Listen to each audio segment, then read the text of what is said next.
Upo din ako. Okay. Oy! Natumba na lo! Nalaglag na! Yung sinabi lo! Sira pala yan. Kawawa si Lolo, wala na, hindi na naliligo. Kumain ka na po ba, Lo? Ito talaga wala. Yan ang problema ko. Problema. So hindi ka na nakakapagtrabaho sa bukid. 'Di ba matanda ka na, hindi ka na makakita? Wala na. Panahon na siguro para bumalik ka na doon sa lugar ninyo. Gusto mo dalhin na kita doon sa inyo? Shout natin yung mga Ako naman kalati. hinihingal. Kalati. Oy, sinashoutout ko yung mga kababayan natin mula kay Jenilita Kilding. Shoutout. Shoutout. Hawakan mo yan. Sino pa? Sherry Kurt. Shoutout. Jassy Joy. Ma'am Jassy Joy, shoutout. Okay. USA. Kabayan USA. Sino pa? Beautiful Purisa Joy. Manong Jo. Oy, Rose Gorgeous. Shoutout. Puro ka shoutout lang eh. Ha? Siyempre, yung mga Sino? Imbiyanan mo. sama-sama na mga duwang. Tamurasan. Imray Sabab, shoutout. Tamurasan. Tamurasan. Sanis. Salabres. Ha? Sanis, shoutout. Sana nandyan si Lolo, mga kababayan, no? Ma'am, Perla Bermiodes. Ay, shoutout. Kay Miss LA. Miss LA, shoutout po. Miss California. California. Ma'am Divina Brown. Parang walang tao ah. Ayan mga kababayan, no? Alam nyo na kung sino yung pupuntahan natin dito. Si Tatay Kalex. Ha? Yung kamatis. Sili. Kukuha tayo. Kakantahan natin si Tatay. Sa may bahay ang aming bati. Merry Christmas na mawalhati. Ang pag-ibig na siyang naghari. Araw-araw ay magiging Pasko lagi. Ang sanhi po pagparito, hihingi po ng aginaldo. Kung sakali kami perwisyo, ulitin natin. Tama. Christmas na mawalhati, ang pag-ibig na siyang naghari.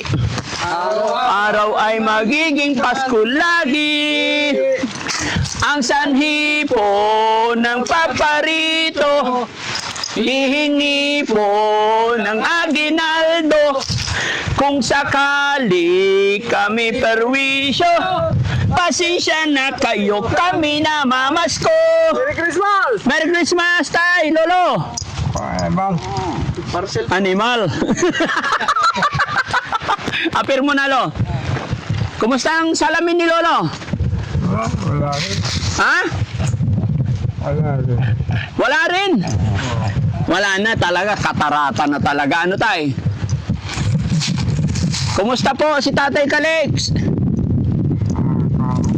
Ha? Wala na. Wala na? Bakit naman wala na? Malabo talaga.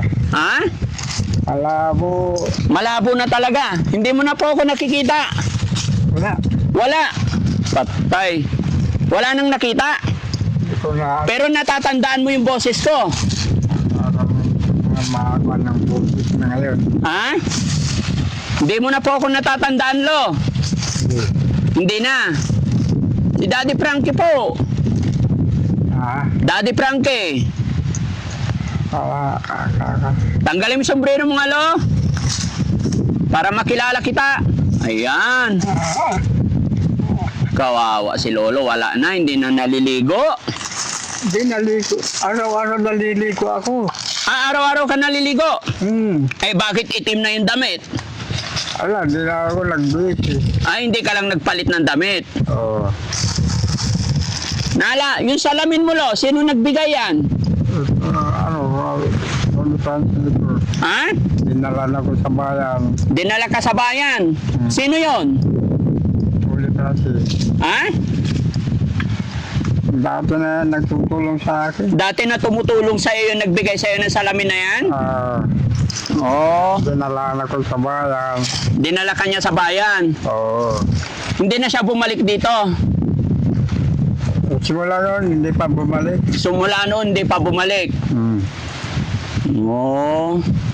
Sayang naman, no? Wala na, natabo na. Ay, pumikit na yung isang mata ni Lolo. O, hindi mo na nakita tulo? Anino lang. Anino na lang. Kumain ka na po ba, Lo? Ito talaga ko lang. Yan ang problema ko. Problema. So, hindi ka na nakakapagtrabaho sa bukid? Laka makapag, luminaw na makapagtrabaho pa ako. Pero ngayon malabo na, hindi na. Wala, dito lang ako. Wala ako. Tansyado na lang yung pupunta ako sa bahay ko. Kinakapa-kapa mo na lang. Wala tungkol ko, lang ko. Kasama mo na lang si Doggy.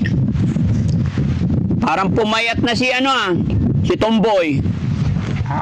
Yung aso mo. Hindi ka, kumakain naman, pinapakain ko naman. Saan ka kumukuha ng pagkain mo, Lo? Nagluluto ka, ako. Mabuti may naisaing ka pa. Binibigyan ako ng amo ko. Binibigyan ka ni Kagawad. Kagawad. Bait ni Kagawad, no? Ako nagluluto. Lo, di ba matanda ka na, hindi ka na makakita? Wala na. Panahon na siguro para bumalik ka na doon sa lugar ninyo. Gusto mo dalhin na kita doon sa inyo? Hindi, ayaw ko. Kasi mga kababayan, mga kabarangay, si Lolo is alam ko ay taga Ilocos. Wala po siyang asawa at anak, pero ang mga kapatid niya nasa Ilocos. Ang hindi lang natin alam, mga kababayan, Patay na yun. napatay na rin sila. Yun ang problema kung may tatanggap pa ba. Kami lang dalawa yung kapinsan ko. Nasaan yung kapinsan mo? Sa Ilocos. Anong pangalan? Ernesto Fernandez. Buhay pa yon. Buhay pa. Pero balita ko, nagpa-opera. Pero gusto mong bumalik doon sa pinanggalingan mong lugar, tay? Hindi na, dito na lang. Paano pag mamatay ka dito? Kakaamo ko. Yung amo mo na lang. May na rin kayo, kasulatan. Wala, pero siya Siya na bahala. siya naglilingkuran ko sa kanila. Ilang taon ko na sa kanila. Napakabait yun. Kilala ko yun, si Kagawad. Hindi lang 8 taon ko na sa kanila. Hindi, tinanong ko lang tayo, baka gusto mo lang bumalik doon sa mga kamag-anak mo, willing po kami na ihatid ka hanggang doon habang malakas pa ikaw. Pero kung kagustuhan mo dito, wala po kami magagawa. Dito ka na lang. Hindi ba malungkot dito mag-isa tayo? Hindi. Paano mo pinapasaya yung sarili mo dito? Mag-isa ka lang po. Ako na lang nang humingi ako ng Diyos ng medyo malakas pa lang ako. Ako ng Diyos nang pinapanalangin ko sa pagkagawa ko. Tapos humingi ako kung alaka ako, ibalik mo man lang mas kunti lang yung pagkako ng mata ko.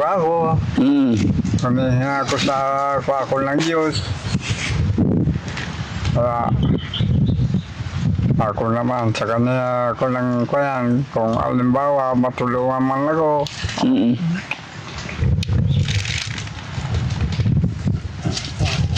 Pero mahirap, Lo, yung mag-isa dito. Mahirap po yung mag-isa dito na bulag na tapos walang pamilya. Di ba mas masarap pagkasama mo yung kamag-anak mo kahit papano? Hindi, Diyos na lang na tumutulong sa akin. Si God na lang po. Oo. Kaya na pinapanalangin ko, ako ng Diyos. Habang ako'y nabubuhay pa.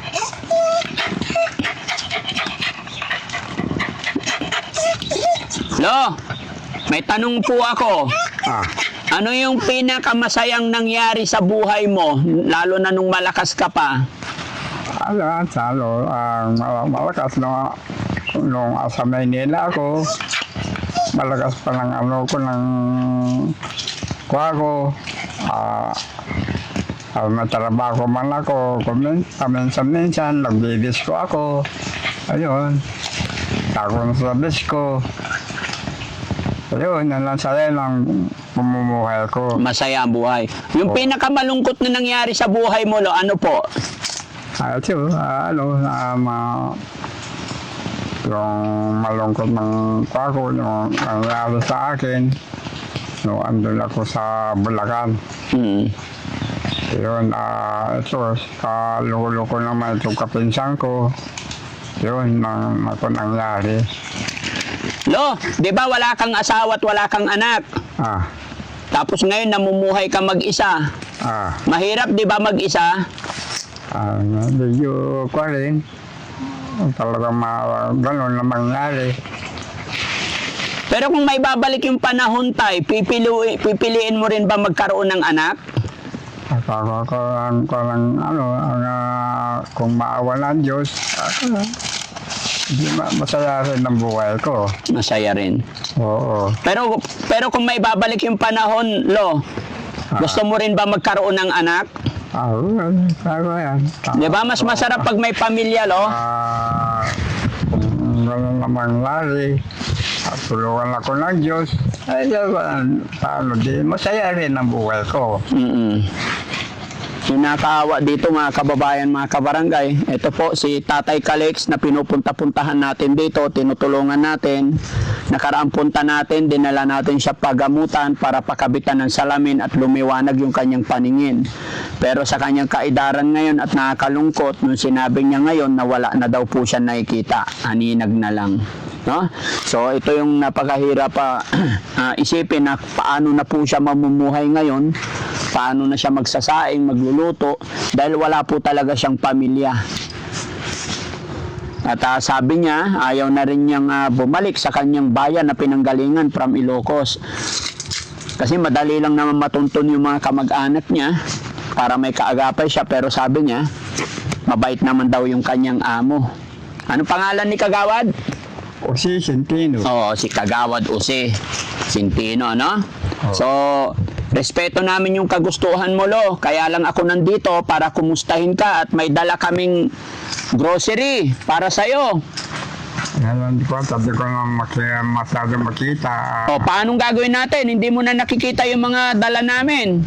Ako na, nagkaipi-ipo lang ako paanong mga ayon. Oh, dito, Lo, saan ko ilalapag? Dyan lang dyan. Oh, dito ka, Lo, lipat ka dito para makapa mo. Dito. Ay, Diyos ko.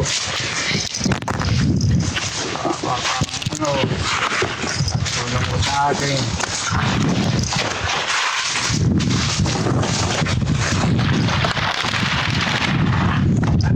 Sige, Lo, dito tayo sa papag. Huwag muna, ibibigay natin sa kanya isa-isa para alam niya. O, sige, Lo, upo ka muna. Okay. Upo din ako. Ay! Uy! Natumba na, Lo! Nalaglag na! Yung sinabi, Lo! Sira pala yan. Umupo ako dito pa, babae. Wala palang paa sa ilalim. Okay lang, okay. Animal. Nakagat yung kamay. Nalaglag ako, Lo. Nalaglag ako. Oh, ayan, Lo. Toyo. Toyo. Toyo. Vinegar. Bakit vinegar to? Tapos vinegar na naman. Jesse na naman bumili nito. Dalawang vinegar eh. Kulay lang. Kumantika. Hindi ka nagbabasa eh. Vinegar, Lo. Tapos pagkita ko dito puti, vinegar na naman. Ano na? 2 litrong vinegar, Lo. Ha? Suka. Suka. Opo. Ito pa, isa. Suka pala. Suka pa. Ayun. Ayos. Para. Oh, tapos, tinapay, lo. To. Ah, Ito. Dito lang sa harap mo, lo. Yan, tinapay. Sliced bread. baka itak yung aso ko. Baka itakbo ng aso mo. Ito pa, talo. Sliced bread ulit. Tapos ito, lo, kape. Ano naman. Ang dami.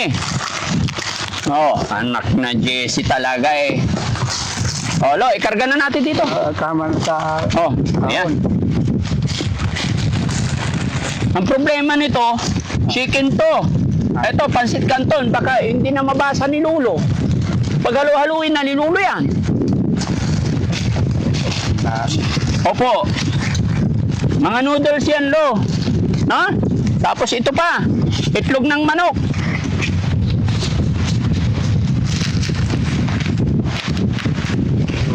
Paano yan, lo? Hindi na nakita ni Lolo. Paano to? Lo, sugar. Ay, hiwalay mo yung sabon. Tapos, lo, galunggong. Lo, nagdala ako ng galunggong.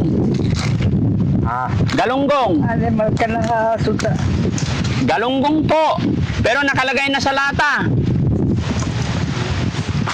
Madali na ang buksan yan, lo, kasi yan. Oh, ito, lo. Oh. Dito sa, ano. Ito. Hindi, dito na lang, lo. Ito po. Yan.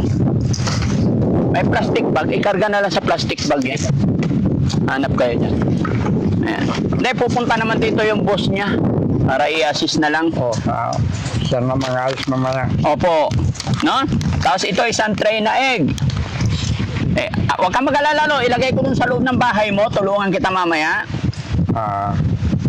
Kawawa naman si Lolo. Nasugat ako dito. Naipit yung kamay ko.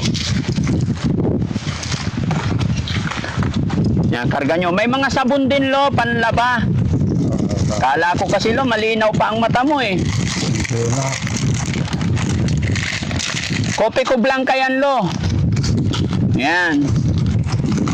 Marami. Animal ka na. Ito pati. Papi. Pumayat na si Lolo. Ang kape, wala akong nauulam. Puro ako yung kape. Wala ka ng ulam paggabi? Wala, inuulam ko lang, kape lang. Kuminsan yung taba. Tapos lang yung asin. Mantika ulam mo. Kasi wala akong mga ganito. Pambili. Ano yun? Anong wala? Nung nagbigay sa akin ng 100, pinabili ko sa amo ko ng ulam ko na tinapa. Opo. Pero mahal pala ng tinapa, yung 6 na pidasos, 70. Oo. Mahal na ang tinapa. Oo. Prito ka na lang na itlog, lo. Tsaka sardinas, oh. To. Sardinas. Isang ulaman lang to. Isa sa'yo, isa kay Dogi. Tag-isa kayo pagkakain. Ano po? Tapos ito tinapay, lo. Kumain ka ba, lo? Gusto mo ipagtimpla kita ng kape ngayon? Aray ko. Nalaglag na nga, sinipa pa yung likod ko. Baka mabaliktad ka na naman. Oo, hindi, okay na po. Pwede ba kayo magdingas dyan? Pakapihin natin si Lolo, try nyo magdingas. Kawawa naman si Lolo, alam ko nagugutom to. May sinaing ba dyan? Tignan nyo yung kaldero ni Lolo. Meron. Ayan ang pangapunan ko. Gusto mong kumain ngayon, Lo? Sandukan ka namin, tapos buksan namin yung sardinas? Hindi na. Katapos ko lang nagkape. Katatapos mo lang nagkape. Oo. Paano ka nagkakape? Wala ka ng paningin. Paano ka nagkakape? Nagpainit ng tubig, malabo na yung mata mo. Ginagawa ko yung sa terbos ko. Control. Hawakan ko yung tapos nilalagyan ko yung walang terbos. Tamang-tama pumakuha na rin yung tubig. Kung minsan sa amo ko pinagpapainit ko. Salamat kay Kuya Jose, ano? Ah. Kuya Jose, shout out sa'yo. Alam ko, kilala din ako ng amo mo, tay. Kaibig. Malapit nang mapupunta ngayon dito. Papunta rin siya. Oo. Sana magkita kami. Paano yung baka ko. Baka namin. Oo. Papainom. Siya na magpapainom. Oo. Kasi hindi mo na kaya. Hindi na. Hindi ko makita yung kung saan yung baka. Hindi mo na makita. Mamaya na, balang pa ako. Di ako makabalik sa abong ko. Di ko yan. Paano yun? Oo. Pero yung last na punta ko dito, lo, nakakapagtanim ka ng kamatis, nakakapagpitas ka pa eh, no? Oo. Tapos biglang lumabo na yung mata mo. Hindi, ganito nangyari ito eh. Meron pa ako 100 na pira ko. Oo. Ngayon, isipan ko naman na lumuluwa. Oo. Kako sa kawat. Pinamo ko naman yung tabletas na dati na binibili mo, kako. Eh, bili na yung 100. 6 na pidaso. Oo. Ayun, yun na nangyari. Nung nainom yun, nung naramdaman ko na biglang lumabo. Doon ang nangyari. Kung di ako sana naisipan ng ganun, Hindi pa malabo. makakita pa ako. Makita ko pa yung saan ako pupunta. Gusto mo, lo, ipacheck natin ulit? Sa bagay, sabi ni doktor, katarata talaga eh. Gusto mo ipacheck up natin ulit sa doktor?